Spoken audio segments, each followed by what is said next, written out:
Alis ka na? Oo eh. Baka hinahanap na ako ng amo ko.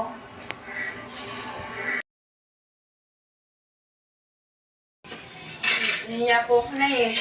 Iba-iba na ako sa kanila ngayon. Bakit? Nahihiya ka ba dahil katulong ka? Yung ba yun? Eh, hindi po ganun yun. Kaya lang ho. Eh ano yun? Alam mo anak, walang masama sa pagiging katulong.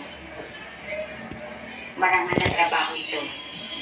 Hindi ka nagnanakaw, hindi ka nang aapi ng kapwa mo. Hindi. Bakit ho noon?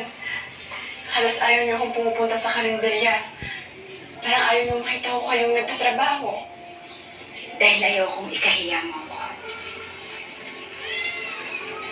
Alam mo anak, marangal na trabaho ito. Dapat hindi mo ikinakahiya. Lalo-lalo na kapag ginagawa mo ng tama ang trabaho mo. Alam mo ba kung anong pinakamasarap na pakiramdam na sinabi sa akin ng amo ko? Sabi niya sa akin, kung wala daw ako, paano niya gagawin ang negosyo niya?